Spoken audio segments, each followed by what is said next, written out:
One of my guilty pleasures when it comes to movie and TV is a plot device perhaps best known as the nemesis team-up.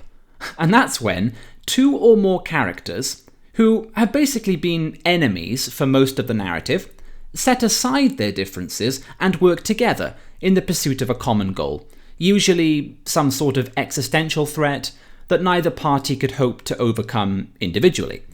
And what's satisfying about it, from an audience perspective, is we know how much these characters dislike each other, right? They see the world very differently, and yet when faced with a challenge that's bigger than individual egos, they realise that they actually have a lot more in common than they'd like to admit, and if they want to survive going forward, they need to work together. Britain has now entered the first stage of the Brexit process, and we have a tough number of years ahead as we grapple with trade deals, re-establish the supremacy of English law, and attempt to craft a new place for ourselves in the world. Tonight, we are leaving the European Union. For many people, this is an astonishing moment of hope, a moment they thought would never come. And there are many, of course, who feel a sense of anxiety and loss. And then there's a third group, perhaps the biggest, who had started to worry that the whole political wrangle would never come to an end. I understand all those feelings, and our job as the government, my job, is to bring this country together now and take us forward. The most important thing to say tonight is that this is not an end, but a beginning. And I see this as a fantastic opportunity, and I have every confidence that we will succeed. But it will be very hard to do that as half a country. We will need to work as a team, and this means Remainers need to come to terms with the fact that Brexit is happening and help us make the most of it. Now, there's lots of ways they might go about doing that. A few ways I'd caution against, however, would be, for example, having mental breakdowns over street parties and 50-pence pieces and calling for the deaths of Brexiteers. That's not what I mean by making the most of it, right? But some people can't help themselves. Dear Boris Johnson, Nigel Farage, and every other politician and journalist who helped remove our influence in Europe, undermine Northern Irish peace, strip millions of people of their fundamental rights, and make our country financially and culturally poorer. Culturally poorer?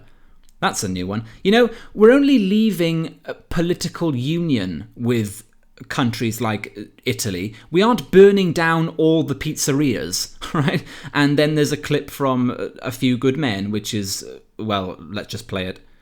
You fucking people. You have no idea how to defend a nation. All you did was weaken a country today, Kathy. That's all you did. You put people's lives in danger. Sweet dreams, son. Yeah, a bit dramatic, Femi. I see what you've done there, but if you'd actually bothered to watch the film in its entirety, you'd understand that Jack Nicholson's character, he's actually the villain of the story, right? Who makes that speech right after confessing to the murder of 2 American soldiers because he thinks he's above the law and can do whatever the fuck he wants, despite the fact that he lives in a democracy and is ultimately accountable to the people. No, but you own that character, mate. You fucking embrace it. I thought you fancied yourself as more of an Italian stallion type, anyway.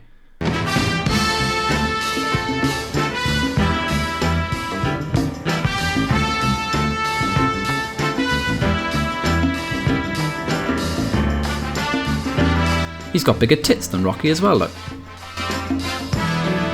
Have a lovely day, you stupid racist wankers. Is that Kathy Burke in character there? Shut up, Perry. Like so many Londoners, I'm heartbroken that London's being dragged out of the EU against our will today, but will always be a beacon for progressive ideas, liberal values, decency, diversity, and knife crime. No, sorry, that last bit wasn't him. It was reality. I love the fact that he doesn't even bother to post a British flag alongside the European one, because that's usually what they do, right? When they want to make the argument. that there's no trade-off between British and European patriotism. Khan, on the other hand, is just in full-scale pro-Brussels, I am the fifth column mode, right? What's the official penalty for treason again? Happy Brexit Eve, it's just like Christmas. But if Santa came down the chimney, Santa doesn't exist. Sorry, who is this? Who do you think it is? Father Christmas. Open the door. Don't believe in you. Took all your belongings, I'd fuck him up. I'm serious. I don't care how many kids he helps. If Santa came after my stuff, I'd crack his fucking pelvis.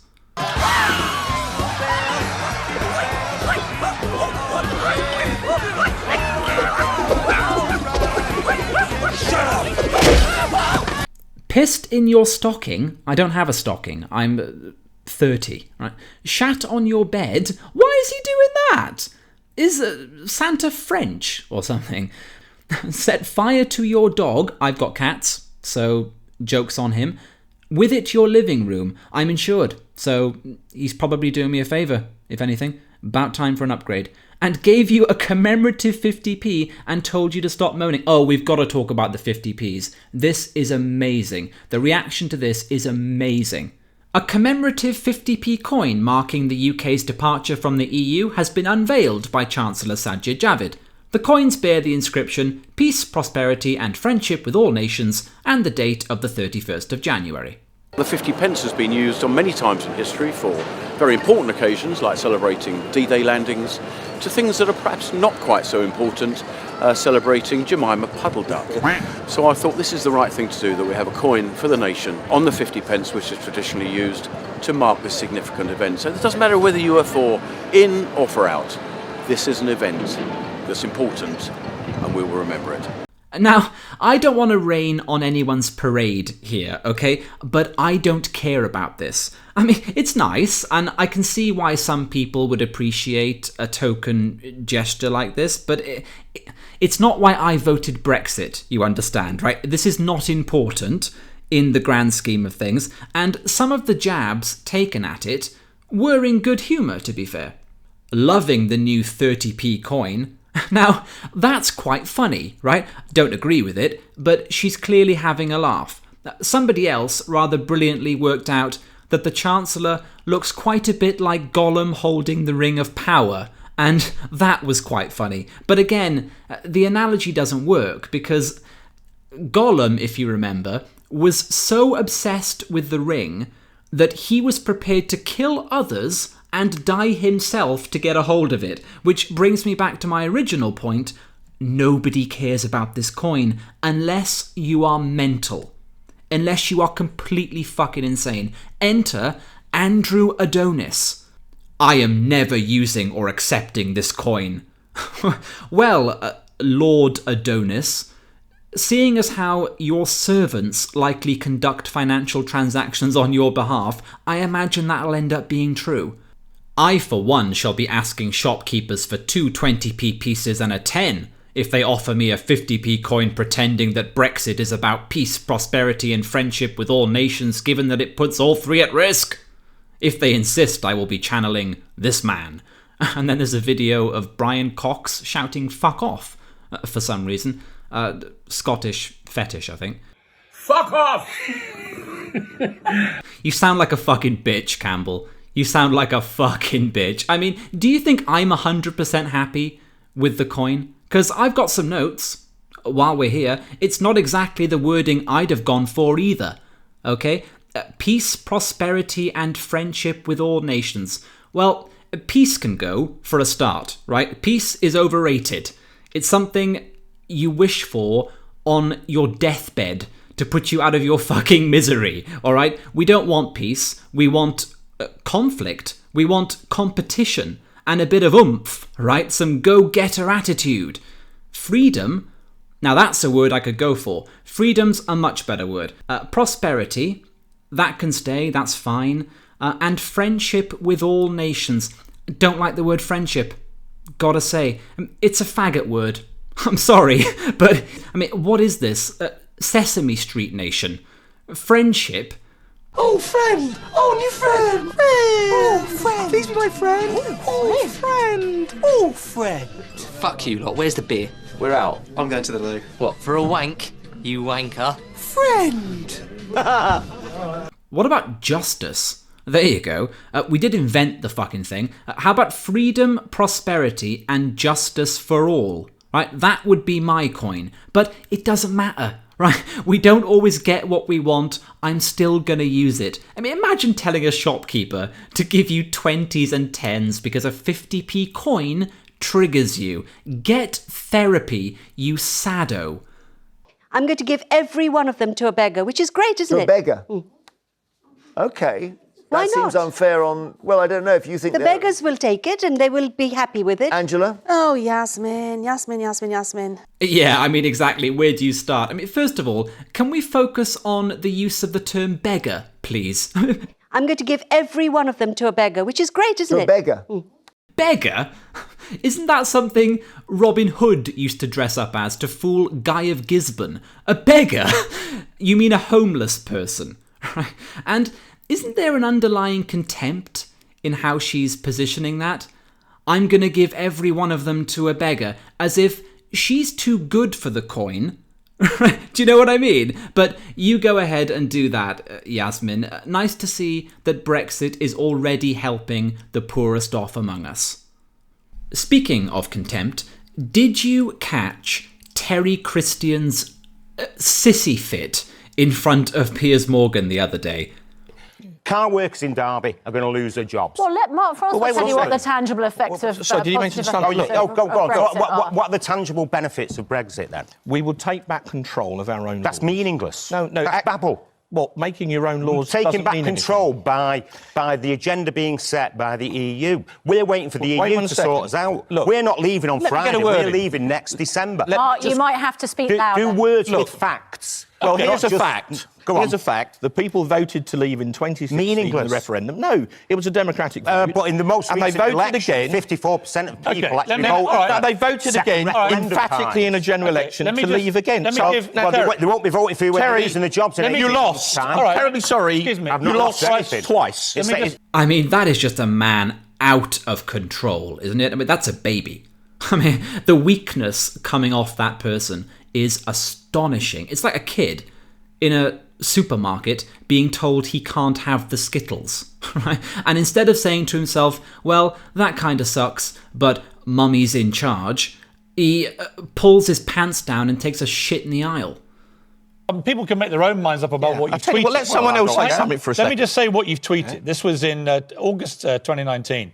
It's the flu, you said, so mainly OAPs. If they voted to destroy our lives by voting Brexit, let's hope it's a good, virulent strain this year. Oh, good, yeah, let them You sit for a literally bit. wanted OAPs to Oh, be- it was a joke. It was an You think answer to it's someone funny? else's. Oh, OAP absolutely. should die? Hilarious. Yeah, it was a joke, lads. It was hilarious. Hang on, let's put a laughter track on that.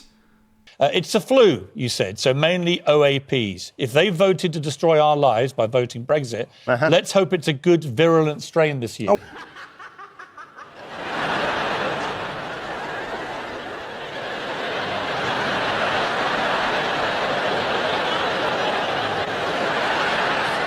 Yeah, so about this coming together business, not what I had in mind.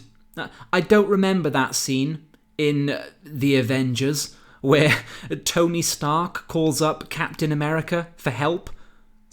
Quick, Steve, Thanos is coming. We have to assemble. Earth needs us. I hope you fucking die, Tony. Hilarious. Fucking die, mate. That would have been a shit film, is all I'm saying, and Scarlett Johansson would have died for nothing. I mean, come on, Terry. Play the game, son. Incredible. Well, we are leaving, one way or another. We're casting off, and I want as many Brits on the ship as possible. That's just how I feel about it. And so, if these breakdowns turn out to be just last-ditch moans and groans that once out of the system will have these people signing up for Team GB, well, I'll forgive them. I won't count on it, but the olive branch is there, and it seems by all evidence that these types of Remainers, they are the exception rather than the rule, thankfully. I think the majority of the 48% are far more sensible and are getting on with this now. And to the Alistair Campbells and Terry Christians of the world, we've left. You're British. Grab an oar or fuck off. Fuck off! Good morning to you, Christine. Happy Brexit Day. Well, it might be happy for you, but I'm not going to indulge in the happy Brexit Day. It's not a good day for a lot of people in this country. That's so I'm not going to insult spirit. By saying happy Brexit Day. That's just nonsense. At 11 p.m. tonight, I'm going to be in Parliament Square celebrating with lots of 10 or 20 or 30,000 other Brexiteers. What are you going to be doing at 11 p.m. tonight? I will either be in one of two places. I will either be at the Vigil in Edinburgh, which I'm still Vigil, or if I can finish answering your question, Julia. For a lot of people, you might find that amusing. Julia, you might find it amusing, but for a lot of people who live in this country and who contribute to this country, this is a very difficult day. They are European citizens, and they're still welcome here and welcome to stay here. Yeah, but let's not patronising them by laughing at how they might be feeling today, Julia. I was laughing at the idea of attending a vigil when we are marking a great day in our democratic history.